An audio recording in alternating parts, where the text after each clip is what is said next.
Lecture Worksheet 8. This is question 3, and it looks like quite a long question, but it shouldn't actually take us that long to get through. The table shows in numbers, in thousands, of earned degrees by level in 2 different fields conferred in the US in a recent year. I shortened the titles to Maths and Engineering, rather than the several topics that they included.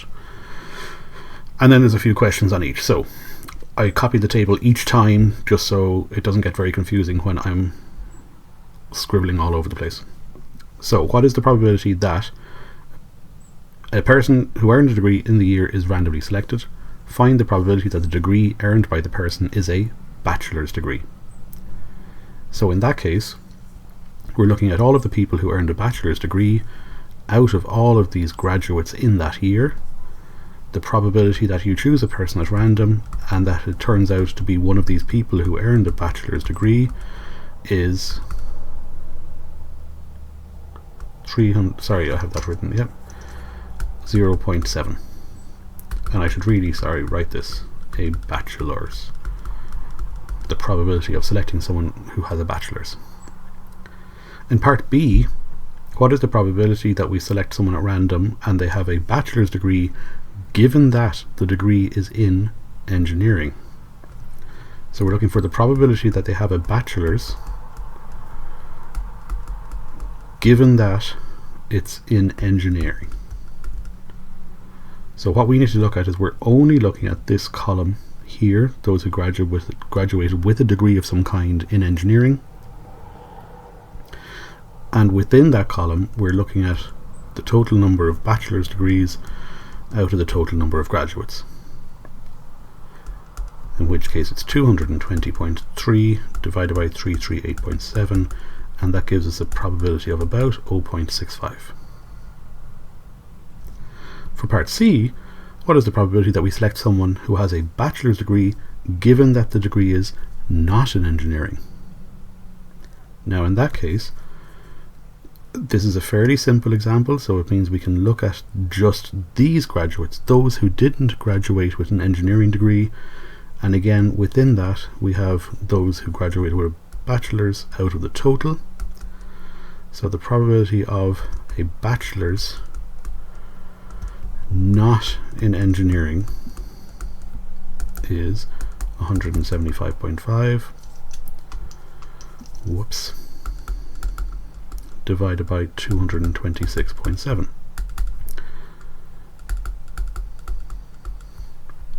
So about 77%. For part D, what is the probability that this person selected has a bachelor's or a master's? Now remember, if you see something or something, it's the addition rule which we're looking at. So the probability of a bachelor's or master's. In that case we need the probability that someone graduates with a bachelor's plus the probability that someone graduates with a master's, and in this case there's no overlap. You either fall into this category this year or you fall into this category out of a total of this.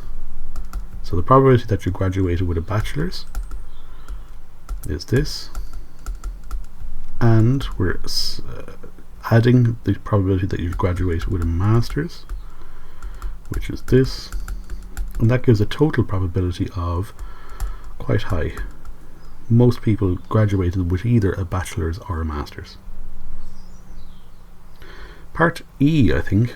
What's the probability that this person randomly selected has a doctorate given that the degree is in engineering?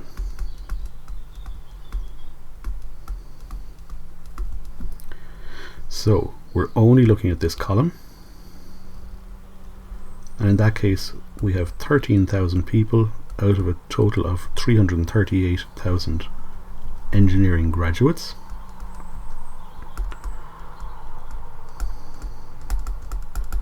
And that gives us a probability of 0.38. So out of the whole 500,000 people this year, only just under 4% of them graduated with a doctorate in engineering. Now, part F, what is the probability that they have a master's or their degree is in math. So in this case, what is the probability that they have a master's? In which case it's 140,000 out of the total 564, or the probability that their degree is in mathematics, in which case it's 226 out of 565.4. Addition rule, it's in this or this happens, but can we see that there is now an overlap? That 34.8 thousand people is going to be counted twice unless we subtract it. So we're going to work out the probability that somebody has graduated with a master's and add to the probability that they have a degree now in mathematics minus the probability that it's master's and I hate squishing things in like this, math. Probability of a master's, 140,000 out of 565.4. The probability of a degree in mathematics is 226.7 out of a total. And that 34,800 people needs to be also subtracted. And that gives us a total probability of, if you do the math, it's 332.1 over 565.4, or 0.587. For part G, what's the probability that I have a bachelor's degree and the degree is in mathematics? Now there's a few different ways of doing this. There's a slightly longer way, but if you think about it, the only people who have a bachelor's degree in mathematics is that 175.5 thousand people out of a total of 565.4 thousand people.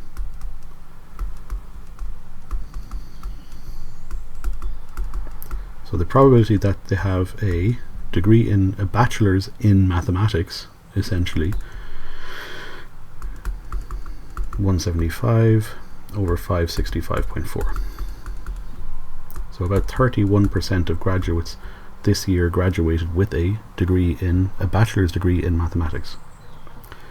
The other slightly longer way of thinking of that, when you see and something, you could always go down the route of the multiplication rule, but it's slightly longer, more complicated. In this case, with these kind of questions, this is the easiest way of doing it. Finally, part that was G, this is H.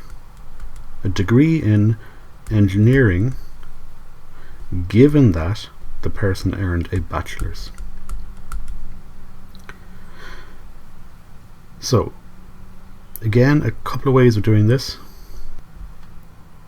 Probably the best way is to say, well, we're only looking at the people who earned a bachelor's. In this case, we're not interested in the total number of graduates in the year. Out of that 395,000.8 people, 220.3 graduated with a degree in engineering. So the probability that you had selected someone